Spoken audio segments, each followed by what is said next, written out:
Heather Richards. Heather. Yeah.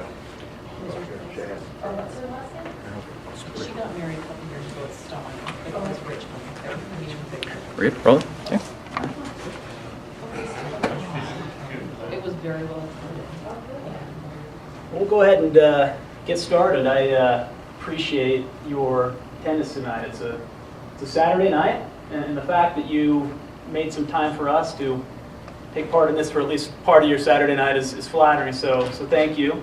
I'll introduce myself, and Michael introduced himself. I'm Mike S. Levitt. I'm a longtime resident of Cedar City and work with the Levitt Group and volunteer with Count My Vote. And I'm Mike Chittister. I'm also a resident of Iron County, actually not Cedar City, but Iron County. Longtime resident. I also work at the Levitt Group, and I'm also a volunteer with Count My Vote. So tonight what we're going to do is there's two purposes tonight. One is to educate the public as to an initiative that we hope will be on the state ballot in 2018, while at the same time complying with the mandates of the state petition law to have a public hearing. We've had public hearings all around the state, and I think we've had 6 thus far. Yep. So we're making the rounds.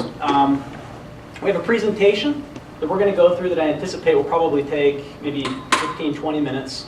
If you have any questions throughout the presentation, go ahead and raise your hand. We can address those questions. Or if you have comments, what we would ask is that you wait until after the presentation, and we will actually have a place where you can go through and express different thoughts or feelings that you have regarding maybe some of your concerns or reasons why you would favor Count My Vote being voted into law by the people of Utah. So we're going to go ahead and begin. Let me make one point really quickly. We're required by statute to record and then post footage of the hearing to the Lieutenant Governor's office. And so we're recording right now, and so this will be available to the public. Thanks. Go ahead. Could you explain the statute a little more? I mean, this sounds awfully limiting to me. Well, it's under Utah law to do a statewide initiative. Not only are you required to do the 7 hearings, but you're required to videotape those hearings and then provide those to the Lieutenant Governor's office so that they can post those online on their website so that everybody statewide, even if they weren't able to come to a hearing, they can still learn about the initiative and see the proceedings. So I think it's more to just provide more information to everyone. Was that a long-standing initiative, or was that recently passed? That piece of the law? Yeah. I don't know. I don't know how long that's been in place. Okay. It's been in place as long as I've been familiar with elections. So. Okay. So Count My Vote is a statewide citizens initiative that is nonpartisan. It's designed to help increase voter participation. We think that in the past, because of the caucus convention system, we've had voter participation in the state of Utah go down dramatically in the last 20 years. And that's because most people feel that they don't have a voice. There's no reason for them to show up to an election if the nominees or candidates have already been selected. And so in order to increase voter participation, get more people involved in the process, which we believe creates more buy-in to the process and a better governance process. That's the reason we're pushing the Citizens Initiative. All right, well, let's look at the past, let's look at the present, and then we can look into the future. The way the state would choose nominees for political parties largely happened in the caucus convention system. If a political candidate achieve 60% support from party delegates or more, they would automatically become their party's nominee. Now, what the impact of that was, number one, we saw voter participation generally wane, we believe, over a period of years as this process was in place. Number two, we would see a small number of delegates essentially determine entire elections in certain cases and in particular with legislative races. For instance, before SB 54, and we'll get to that, became law, the majority of legislative races actually didn't even have primaries. You would have political candidates achieve 60% of the delegate vote. They would go right into the general election, and then very often they would be unopposed. So what you would have is you would have a small number of people essentially determining entire elections. And so again, that had an impact on voter participation. Number two, one of the impacts that we saw is the unintended consequence of excluding a lot of different people from participating. For instance, well, let me back up. Delegates are chosen throughout a neighborhood caucus process where people can go to these caucus meetings and choose to be either a delegate or elected delegate to represent them at a convention. But the problem is that there is one caucus meeting held, and if you can't make the caucus meeting, then you're essentially eliminated from participating in the process. So people that had healthcare related jobs, people that were students and that were studying or had night classes, individuals who couldn't physically attend these neighborhood meetings, individuals who were infirm and elderly who couldn't get to the meetings, all of these people were eliminated from the process and essentially didn't have a voice. So Count My Vote 1.0 was launched in 2013, while at the same time the legislature began to construct different ideas on the law. We came together and built a compromise where there was a dual track to get on to the ballot. As the quote states, we're actually happy with the dual track compromise. Only after years of threats and efforts to repeal our compromise are we taking this to the voters. And that is really the main, I guess, thrust of Count My Vote, is we believe, Count My Vote 2.0, that it's time for the voters to decide whether or not they want Count My Vote or an alternative in the way they decide elections. So again, the reason we're launching Count My Vote 2.0 isn't because we're dissatisfied with the current law. We believe that it's vulnerable. Through lawsuits that the Utah Republican Party have launched, and we've also believe maybe the legislature is considering amending it. So anyway, that gives you an idea as kind of the big picture of what Count My Vote is about. So what the Count My Vote initiative would do would be to implement direct primary elections. People would get onto the ballot by collecting signatures from individuals who are members of the party that they're seeking to represent in the jurisdiction that they're seeking to represent. What this would do would be to facilitate greater participation. Voters would be able to vote in a primary election by mail-in ballot or throughout a day rather than being required to appear at a caucus meeting during a particular 2-hour period. It improves candidates' access to the primary election ballot. They just have to collect signatures, a minimum number, 1%, as will come up later. It preserves the power of the political party members to select their nominees, because the political parties have the ability to close their primary elections to only members of their party, and so only members of whichever party is voting will be selecting those nominees. It gives all party voters a voice, not just those who are able to attend a caucus meeting or those who are elected as delegates, but every party member can be involved in selecting the candidates that will appear on the general election ballot. It reduces the potential for fraud and election irregularities. With so many caucus meetings going on, there's just more risk of some sort of irregularity occurring, whereas that is much less likely in a primary election conducted by those who are used to doing that. And it removes systemic obstacles to participation. As Mike mentioned earlier, people who work at night, healthcare workers, people who aren't able to attend caucus meetings during that 2-hour block of time are still able to participate. All right, this gives a bird's eye view of what the election process would look like if Count My Vote was law. I think something that's very, very important to point out is, yes, there would no longer be access to the primary election ballot, but we are absolutely not saying there can't be political conventions and party caucuses and conventions. In fact, we think that's a great thing. In terms of the party nominating process, potential candidates must collect at least 1% of the registered party's members in the jurisdiction. We like this for a variety of reasons. One of the complaints we would hear occasionally with Count My Vote is only the rich candidates are going to get elected. Well, the reality of it is there are examples of where candidates that did not spend as much money as their opponents in primary elections have prevailed. And we've also seen in the caucus system where candidates have spent millions of dollars to get to this point in the process, the primary election. In fact, in 2012, Orrin Hatch spent over $3 million in the caucus system just to get to the primary.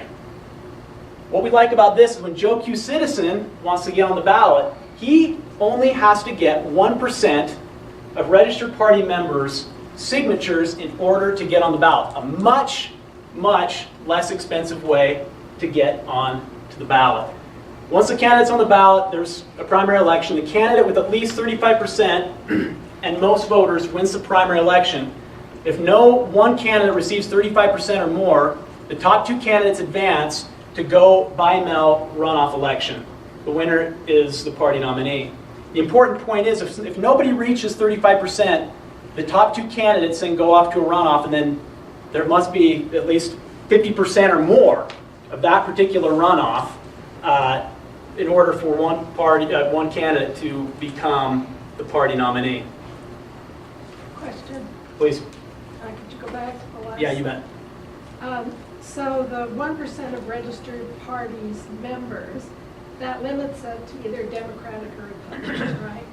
Yeah. So there can't be a non-Democratic or Republican candidate? There can be. How would that person go forward? It applies to all political parties. We have 5, I think, registered political parties in Utah. We're using the 2 largest parties in Utah as examples, but this language applies equally to all political parties in Utah. Unaffiliated candidates, however, cannot sign to nominate a party candidate from any party. Only voters who are registered and affiliated with a party can nominate that party's candidates. And how far ahead do they have to register in order to be able to participate in this? In a primary election?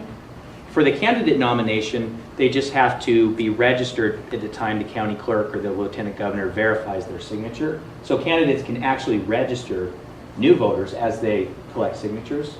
But to participate in a primary election, there are certain election deadlines that are already in place. I think it's 30 days before a primary to register and affiliate.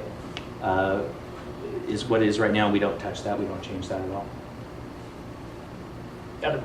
Yeah, would this pertain to all partisan elections, so like county commission, anything that's partisan? Yes, all partisan elections. Okay. Yes. It doesn't affect, of course, nonpartisan elections like municipal races. Right. We don't touch that. It only affects partisan primaries. And that's actually the second point here on this next slide where it says it affects partisan elections, but only the partisan elections. And it does, but this, the first bullet point there on this slide clarifies that this doesn't implement an open primary, which means that unaffiliated voters or voters from another party could come and vote in, for example, a Republican primary.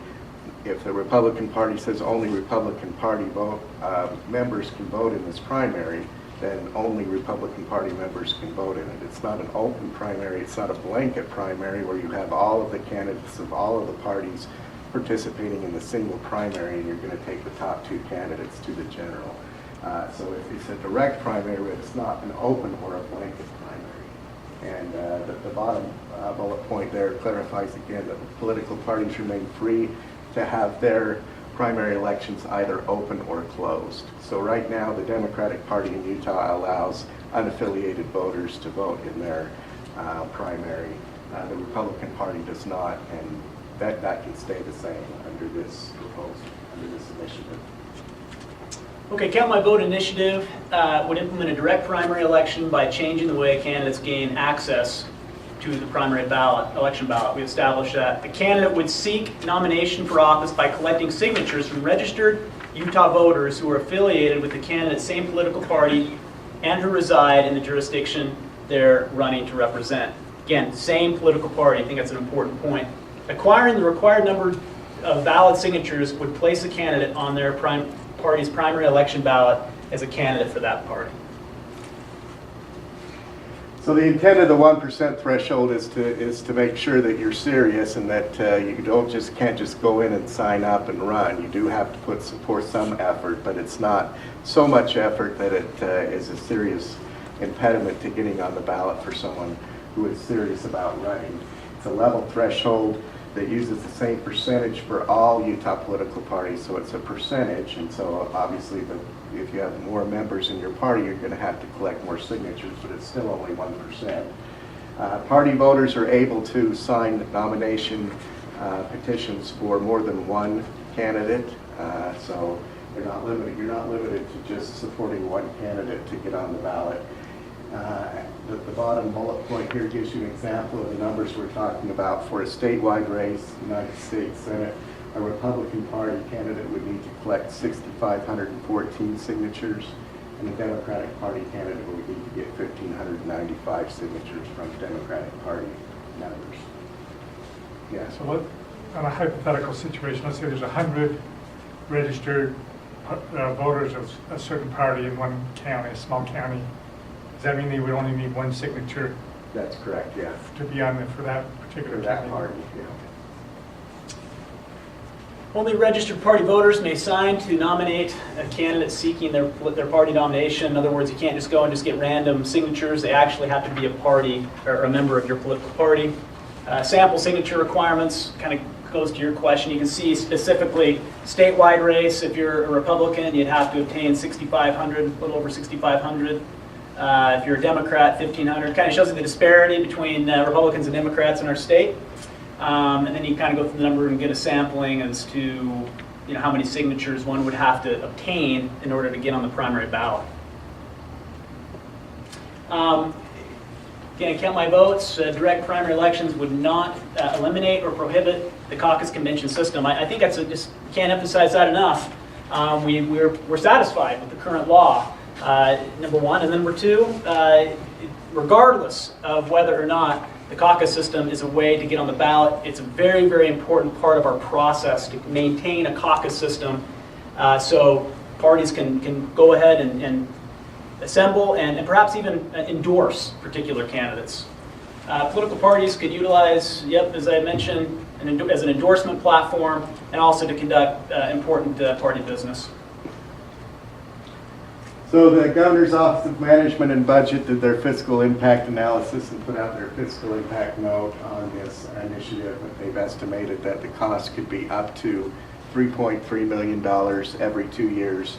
That is up to that amount, and that amount would assumes that every one of the primary elections went to a runoff. And so for every one of them, you'd have to have a second runoff election. The cost of providing the information regarding the initiative is an additional one-time amount of $30,000. And there's where you can look at the fiscal impact statement in full online. All right, questions? Yes, Donna. Well, so can we just go back to the slide that was just there? Is that additional expense of $3.5 million, or is that what it costs to run the elections every 2 years anyway? So the state elections office, all counties in the whole state, they estimate that every election cycle costs about $2.9 million. That's what it costs the state and all county clerks combined to administer any election cycle, like primary, general. And so because, again, that runoff language, adding that runoff election cycle, that injects a new election cycle potentially into the process. And so in the event there is a runoff in every primary in every county statewide, it could cost up to that amount, which is Additional. right, that 3.35 every 2 years. That's, again, assuming that there needs to be a runoff cycle in every single primary statewide. And so that's why they emphasize, and this is copied and pasted from their from their note, but that's why they say the candidate and voter behavior may change these estimates. But they have to prepare and budget for that scenario, so up to that amount. Just to follow up, so, Yeah. and I apologize, I should know this, but I don't know, what does it cost the state now to run elections? They say 2.9. Okay, so. Yeah, and so they're- Potentially additional, Exactly, they just take that same amount for the cycle and they add it, because we're adding a potential new election cycle in the runoff. okay. Other questions? That's our presentation, but other questions or comments, thoughts? I guess questions first. Yeah. How do you address the concern for rural counties like ours? I noticed that we didn't even make your slide because we're so small. We're already in danger of becoming a flyover county. The caucus convention system creates a stronger relationship between the rural counties and the elected officials. If we lose that ability as a rural county to hold our elected officials accountable through the delegates, how does Count My Vote propose to make the rural counties continue to be relevant? I'll let Taylor answer that, but I will add this. My understanding is the delegate allocation is proportional to population. In other words, 70% of the delegates are up in northern Utah, 70% of the population's in northern Utah. So I don't believe that there's really any advantage to having, delegates who are actually deciding elections. That's how I would answer that. But Yeah, would this you is add to that? this is a common straw man argument, really. I mean, even before SB 54 in the caucus system, there was no geographic distribution requirement among the delegates to win statewide office, and so good candidates will reach out to voters throughout the state. They do that now, even without that distribution requirement, and there's no reason why they wouldn't do that in the future. There's nothing under the caucus convention system that requires or forces candidates to go to rural Utah. There's no geographic distribution component to that at all. So I don't see how anything would be different. Good candidates will go to reach out with voters throughout the state, throughout the area they're running to represent. Other questions? So you talked about in the presentation that we could still hold caucus meetings as parties and stuff like that, but essentially the whole idea of Count My Vote would make the delegates at that caucus and convention system, it'd make them irrelevant, because we wouldn't need to assemble as a party if Count My Vote was to be put into law. So there would essentially be no need to go to a caucus. So you're saying you want the caucus system to stay in place and the convention system to stay in place, but this makes it irrelevant. What would you say to that? Yeah, no, I hear your point. I think the way I'd answer that is the delegates, or those that are participating in the caucus, their role would change. I think their role would change. I think they could evaluate, the candidates, choose to endorse a candidate, help their members become educated as to what the platforms of the candidates are. I mean, I think they could be very, very relevant, but there's no question that their roles would change. Mike, how would you answer that? I agree with what you said there. I'll just add a point too. All of Utah's neighboring states have direct primary elections. And in those states, the political parties, they still hold conventions, and some of them still hold caucuses. And that's important because they're endorsing candidates, they're recruiting candidates, they're helping candidates qualify for the ballot. They're passing party platform reform or changes.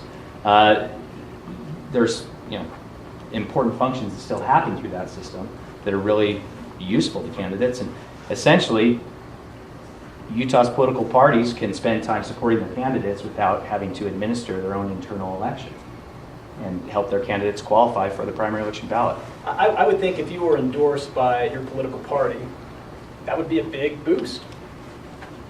Anyway. Other questions? Yeah, so, in Count My Vote 1.0 or whatever you called it, there was, I remember before the initiative began, there was an effort to get the party to raise the benchmark from 60 to 65 or 2/3 or whatever it was, I can't remember. exactly.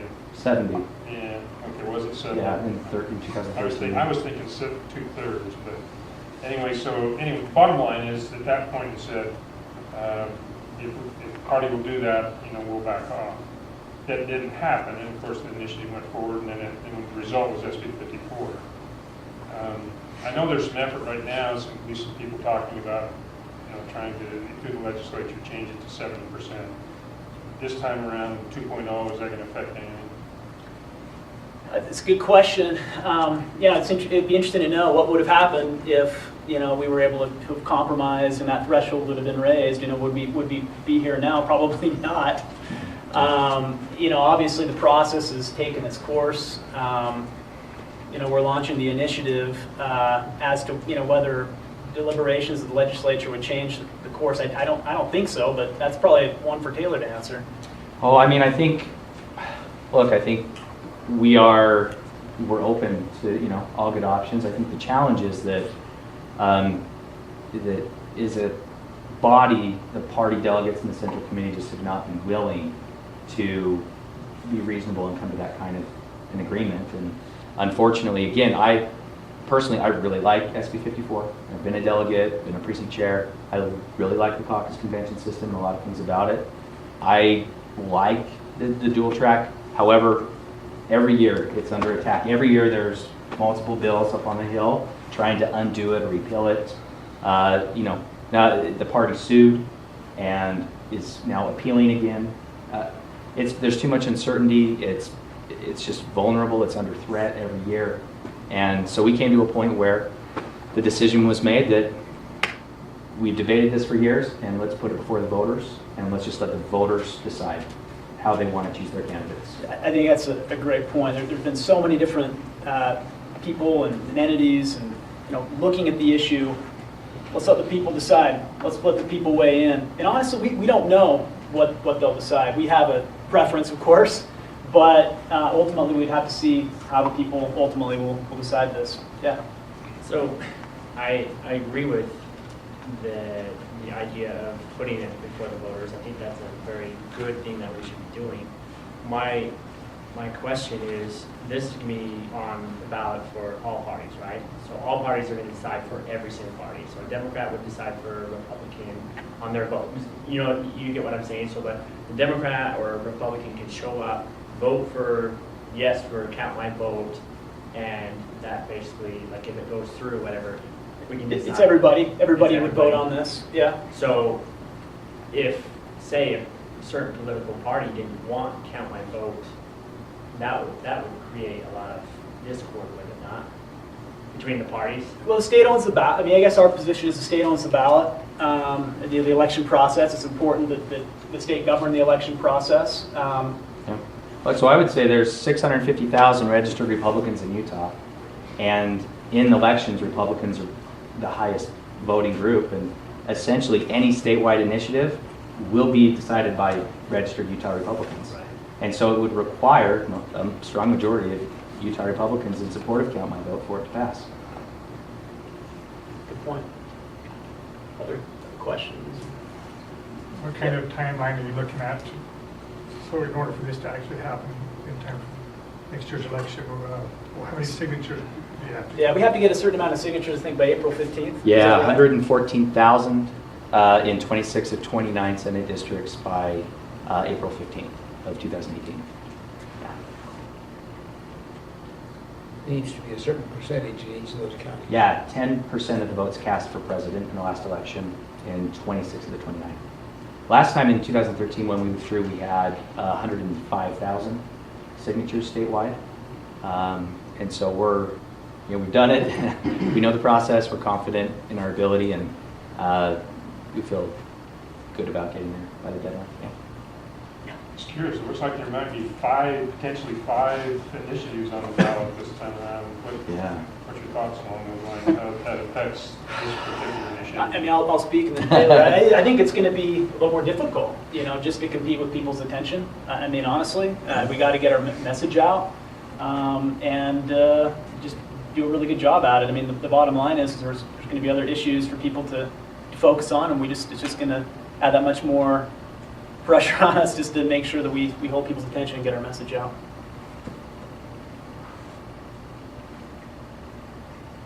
Would be appropriate to. Do we want to go to public comment period? Do we want to do that now, or did you have a question? No, I didn't have a question, I just comment. I mean, we're certainly happy, it's nice to have the back and forth, but we want to give you all the formal opportunity to make a comment on the record, if you'd like to. We Just have. want to make a comment, Grandpa? Comment. Yeah, Oh. but Go ahead. is it appropriate time? Appropriate time. If you'd like to, if you want to come up, we can get you on camera if you'd I'm like. not after that. Okay. Go ahead, Ms. Ray. I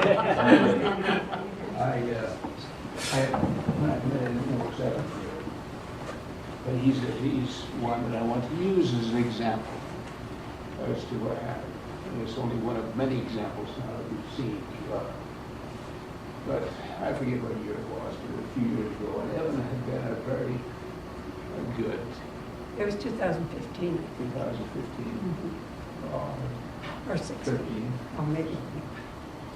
He done I can't even remember. a very good job. First time I was 13, so it was And of course, they call the caucuses nights. And so I went over to the caucus because I felt like it was a duty. And I think in that caucus, I don't know how many people are in our district, but it's a good district. But I think there may be 25 people there.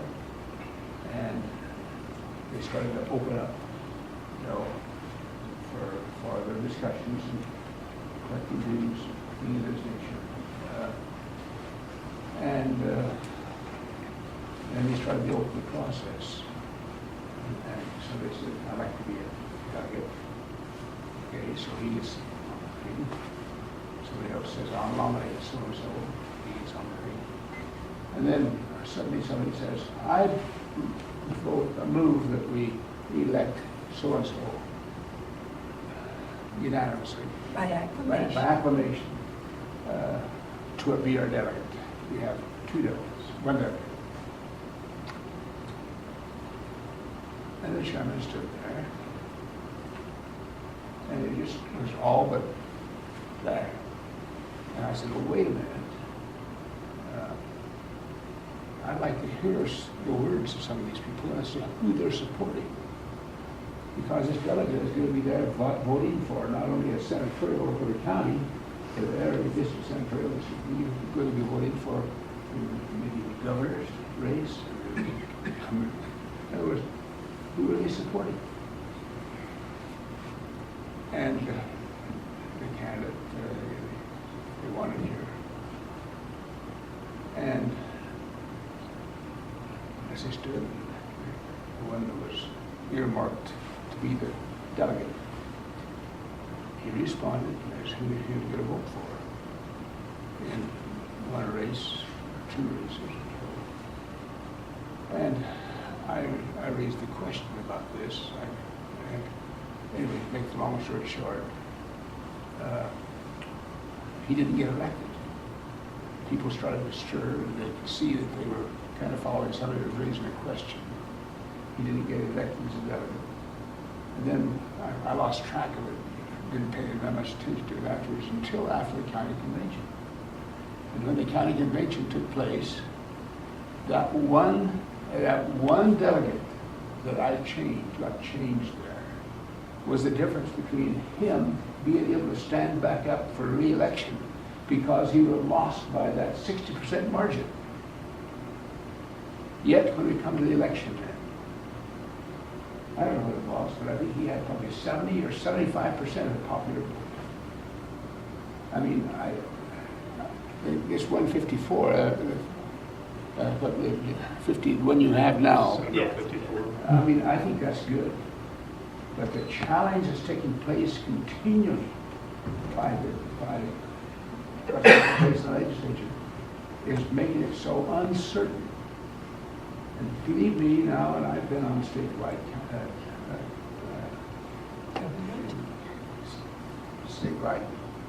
political races. And running for a political office on a state basis is not an inexpensive thing. We spent more money in getting out here to try to attract the delegates under the situation this way, than we ever did in the final election. I mean, it's just, I think it's a good thing. I'd be supportive of leaving it the way it was if you had certainty. But you don't. That's a great point. Senator Vickers, I support Senator Vickers. When I heard that he had survived by one vote in the caucus, I was just amazed. He went on to the primary, and 70% or whatever it was turned out to support Senator Vickers, and he went on easily to win re-election. But his situation is not it's not dissimilar. There's a lot. You saw it happen here this last. Yeah, there's actually quite a few similar, I should say, situations. Olene Walker, who was a popular governor, couldn't even get on the ballot in 2004. Bob Bennett, another example, he was popular among the people, couldn't get on the ballot. So there's sometimes, in fact, I would even say often, where the delegate philosophies aren't necessarily aligned with the population. So anyway, thanks for that comment. Anybody else want to? You're welcome to. Mike, Yeah. there's also the problem that generally people, the general populace just does not get involved. And it makes it very easy for cronyism to happen. Same people are running the party, same nucleus of small people, and they hold on to that power, but it's not a healthy thing. So it does have a tendency to promote cronyism. That's all there is to it. Yeah, I would agree with you. If any other, you can obviously voice a contrary thought or whatever. One thing, all these stories, they did happen, all these things, they happened, but I kind of had a different experience in my caucus meetings, where my caucus meeting was very effective, and we elected a lot of new great people. The people that I've had an opportunity to work with are wonderful from every part of our party. And I'll be honest, and just to let you know who I am, I'm the county chair for the Republican Party here in Iron County. It's a hard job. Sure.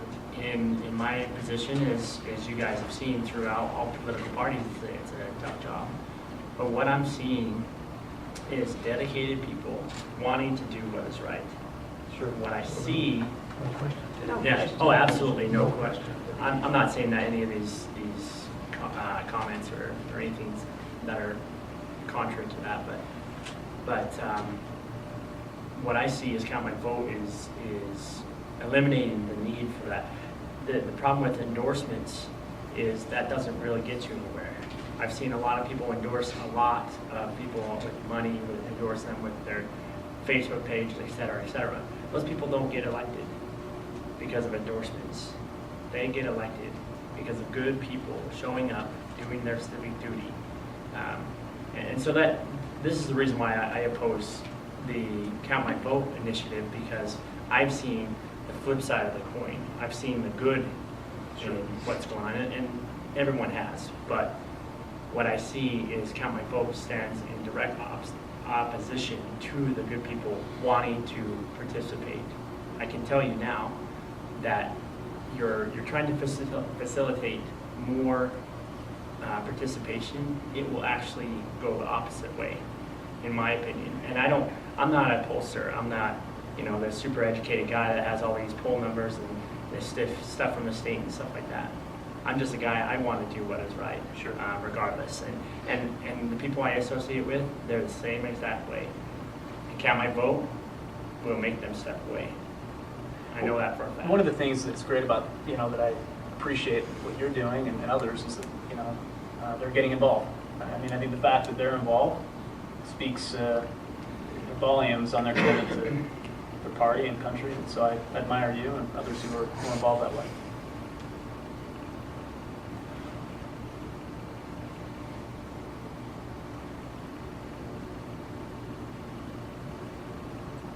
Anyone else have a public comment or anything you want to say? It's kind of nice that we're informal about it, discussion, but we want to make sure we don't wrap up without anyone having a chance to make a comment or say something? This being an odd time, I have a friend who felt very strongly about the intent of Count My Vote before, and she worked to get petitions signed. And her request is just that if you're going to do this, just go all the way and just do it and let the voters decide. Yeah. That's where we are, and we do understand that. I mean, frankly, a lot of us, we felt that way. In our language, actually, is a provision actually that would kind of tie the legislature in a way until our language is on the ballot.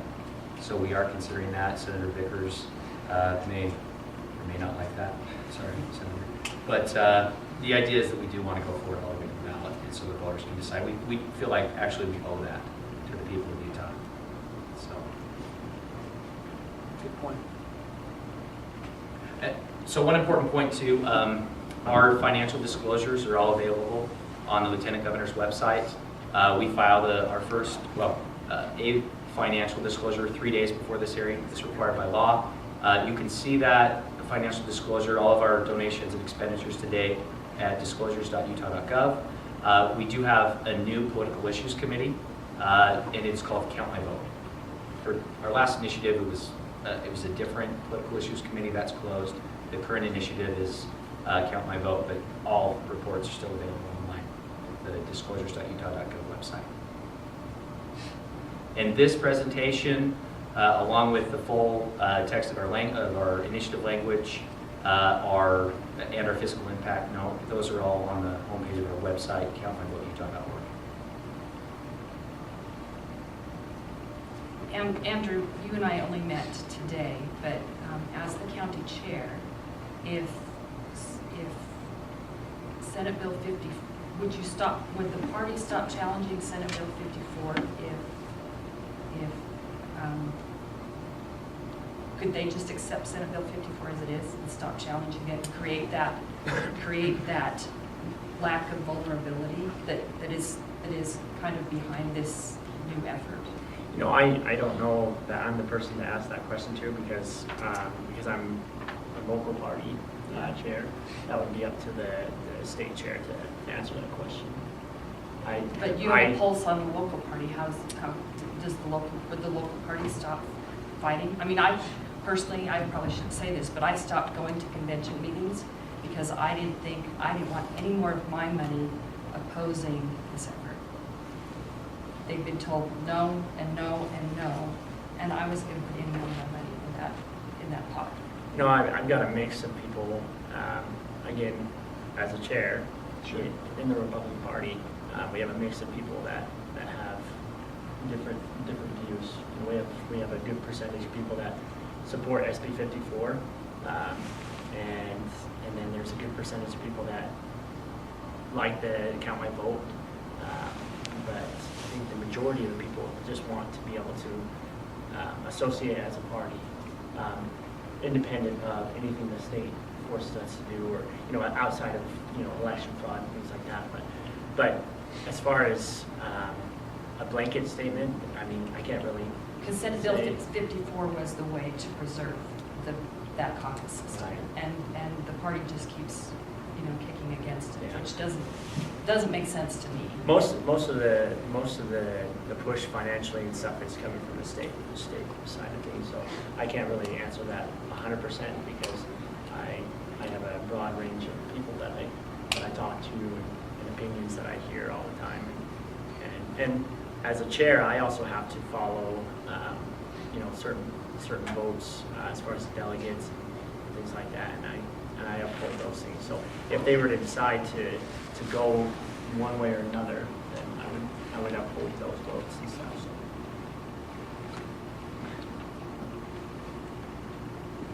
Well spoken. Well said. It's a tough position.